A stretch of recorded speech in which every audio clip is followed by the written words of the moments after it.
Quando você parte para a questão econômica, não é tão diferente assim. O grosso da população brasileira tem um instinto de esperar do Estado políticas públicas, porque é da nossa cultura política, um Estado mais paternalista, digamos assim, um Estado que promove políticas públicas, olha a força que o SUS tem no Brasil e tantas outras questões. Então eu acho que ser de direita hoje no Brasil tem a ver com ser conservador nos costumes e ser liberal economicamente, de acreditar é, numa ideia de liberdade econômica, de menos intervenção do Estado, e ser de esquerda o contrário disso. Mas você acha que o entendimento das pessoas, de uma maneira geral, chega nessa profundidade? Não. Mas chega nos chavões, dizer, por exemplo, o Estado está atrapalhando eu progredir. Isso é fácil de entender. E é fácil de culpar o Estado diante de um mundo neoliberal, onde a esperança de ascensão social foi totalmente aniquilada. E, enfim, o culpado para a direita é o Estado. Então, vai tirando o Estado e vai entregando na mão das pessoas a sua capacidade de progredir por conta própria, o que não ocorre na maioria das vezes e gera mais frustração. Então, o mundo está desregulamentado, nós estamos na situação que nós estamos porque a política, a economia ficou cada vez mais enfim, livre, no sentido de deixar as coisas mais descontroladas, e nós aderimos a essa ilusão neoliberal de que nós vamos vencer por conta própria, sem nenhuma contrapartida por parte de um ente maior que é o Estado. Então, nem sei como é que eu comecei a falar disso, mas já que é pra falar de coisas negativas, para mim não existe nada mais negativo do que falar de neoliberalismo. E como que alguém lá de Barra do... Como é que é? Barra de São Barra de São Francisco. Francisco chega nessa concepção? É muito curioso pra mim como você sai do coral Muitos da igreja, é isso? no Ministério de Louvor da No Ministério de Igreja. Louvor da É igreja. mais pentecostal, Pra né? essa postura que eu tô conhecendo aqui de alguém que tem BH tatuado aí que é de Eu tenho lá. Belzonte. Eu tenho E Itá, tá, que é o nome da comunidade rural, Córrego do Itá, que fica lá em Barra de São Francisco, é essa roça que eu nasci. certo. E aí eu moro lá até os 20, depois eu vou pra BH. Em BH eu morei quase 10 anos. Então, eu tenho 30 anos, embora não pareça. Mas como que alguém chega nessa visão de mundo? Porque acho que parte da minha visão, ou seja, da minha formação progressista, parte por entender contexto das pessoas, né? E acho que parte do que eu tenho mais de despolarizante na minha personalidade, apesar de passar muita raiva com ideias adversas, né, que beiram para mim o totalitarismo, o fascismo e etc. Eu ainda acho que o caminho para a gente se encontrar no meio é o esforço de entender como que essa pessoa chegou nesse pensamento ali, um esforço empático mesmo, Sim. né? Como que você chegou aí, nesse lugar assim? Eu sou um ser contraditório. Contraditório em todas as direções que você possa imaginar. Eu nasço. Nasço? Esse verbo? Nasci. É porque eu queria falar na Eu primeira nasço. pessoa. É que eu falo, nasço. Eu nasço no interior, na roça, moro lá, cresço lá, trabalho lá, vivo numa família muito humilde, muito pobre, do interior, de camponeses, de imigração alemã, sabe, minha avó, etc e tal. Então, aquelas comunidades muito tradicionais, muito ruralescas. Então, e uma família muito evangélica, cresci na igreja presbiteriana, naquela região é forte de igrejas presbiterianas luteranas, típica de imigração alemã, né? Uhum. E aí, cresci nesse ambiente, mas sempre muito rebelde, muito Garoto problema. garoto problema, totalmente desconectado daquela realidade. Embora as minhas referências foram divinas, porque a gente nem tinha televisão naquela época. Só foi chegar um transformador, uma energia, em 2001, eu acho, um ou dois, então eu já tinha 7 anos, 6 anos, quando chegou um transformador para ter energia. Antes Caramba. tinha aqueles fiozinhos que tinha energia elétrica durante alguma parte do dia, mas se desse um vento, acabava. Acabava. Aí a gente começou a ter televisão, coisas assim. E aí que eu comecei a enxergar o mundo. E aí eu sempre fui muito atrevido, sabe? Muito muito de bater de frente, de não aceitar. Eu queria andar com roupas descoloridas, eu queria pintar o cabelo.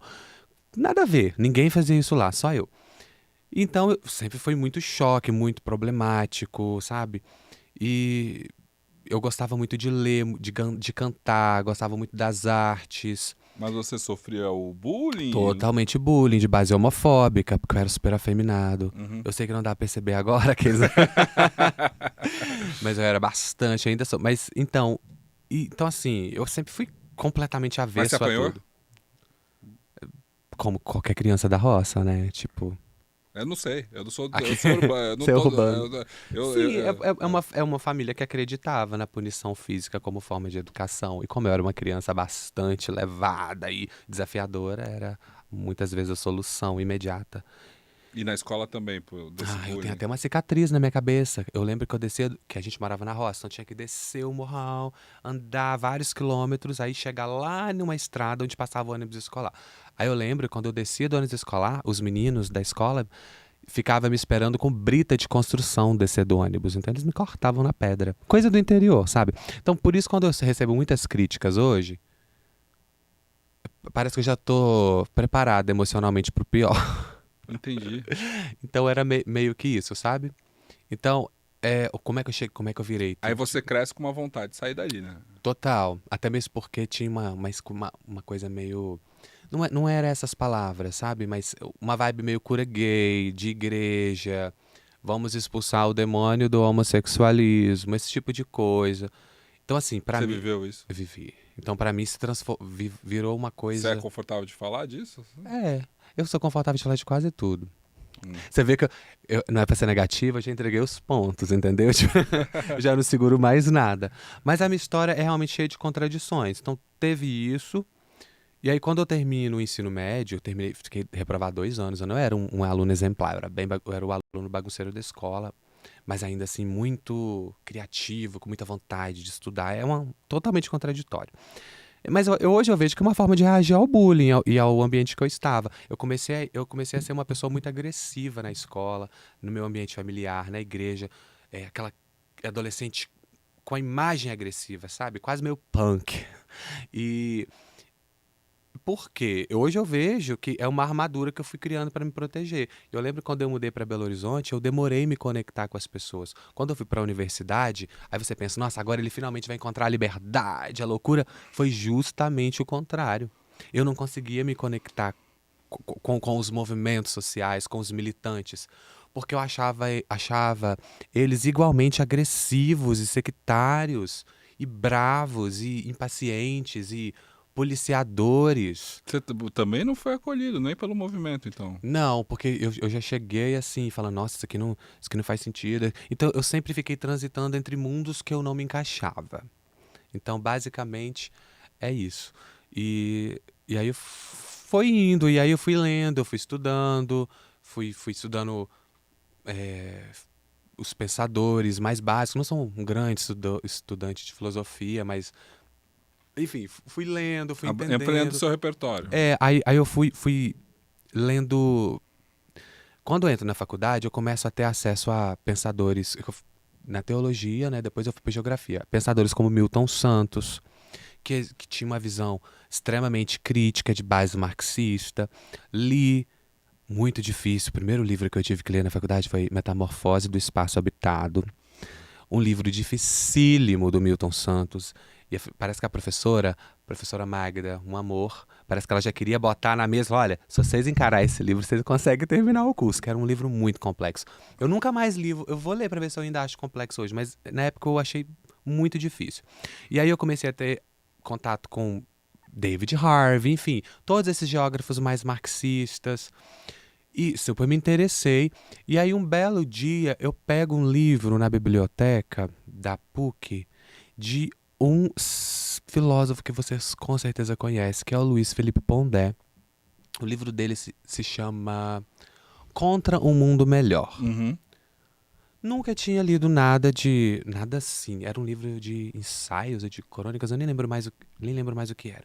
Mas ele criticava temas como feminismo, como as questões a grosso modo, como ele gosta dessa expressão, né? A grosso modo dos movimentos sociais. de esquerda, né? E eu fiquei horrorizado com o que eu tava lendo. Eu falei, gente, pode falar isso, pode escrever dessa forma, pode fazer esse tipo de crítica. Isso aqui tá publicado, isso aqui tá na biblioteca da PUC. Que é isso? Eu fiquei muito chocado. Aí fui procurar pra ver quem era. Isso era 2016, 17, nem lembro. Aí fui procurar e falei, nossa, ele tem já um nome na mídia e tudo mais. Eu fui ver vídeos dele e falei, gente. Nessa época eu não tinha dimensão do que era política direito. Eu tava tateando, tava começando. Aí eu fui entender que as pessoas o classificavam como um conservador, um liberal. Eu falei, que é isso? Aí fui pesquisando, eu falei, entendi. Nossa, que legal. E lendo aquele livro do Pondé, Contra um Mundo Melhor, que é justamente ele fazendo essa crítica dessa ilusão progressista de que nós vamos superar, né, as questões, é que eu comecei a olhar para os movimentos sociais e falar, gente, é justamente isso que eu vejo. Essa hipocrisia, sabe? Essa hipocrisia, às vezes, de negar a própria natureza humana. Natureza humana não é um bom conceito filosófico, né? Mas, tipo... E aí aquilo me interessou demais. Aí eu fui seguindo nessa linha Mas você entende crítica. por natureza humana de que o homem é o lobo do homem, que a gente tem uma Sim, gênese, bem Thomas Hobbes a mesmo. gente tem uma Estado de gênese natureza. de se Sim, matar, no final das contas. total. Se não tiver mediação, isso aqui vira um faroeste. Mas eu sou muito desconfiado do ser humano. Eu acho que filosoficamente é isso que me impede de ser. Hoje, né, as pessoas me chamam de esquerdista consciente, um esquerdista. Tem gente que me chama de esquerda conservadora, tem Uhum. gente que me chama de esquerda reacionária, tem gente que me chama de todos os tipos de esquerda. Menos de direita. É, mas alguns me chamam de direita também. A esquerda da USP me chama de direita, porque eu faço muitas críticas. Aí, A questão ideológica da esquerda, é. principalmente. Progressista cirandeira, que é chamada Cira, assim. adoro. Eu falo muito esse termo, já estão começando a falar, você tá estigmatizando os cirandeiros do Ah, tá. Nordeste. Entendeu? Tudo vira uma pauta, eu não Sim, tudo aguento vira uma isso. pauta, Eu não exatamente. aguento isso. Isso que me deixa louco. E aí eu comecei a fazer isso lá em 2017, quase 10 Aham, anos. Aí eu sim. fui lendo, fui lendo, fui lendo. Comecei a ter contato com uma parte da esquerda, porque assim, isso ainda, digamos, o Pondé, não sei se eu posso dizer que ele está à direita, mas está num campo mais crítico, que é visto mais liberal, conservador. Aí eu comecei a ter contato com autores de esquerda que faziam críticas a essa parte da esquerda que tem a performance como a sua militância. A militância foi substituída pela performance e pela superioridade moral.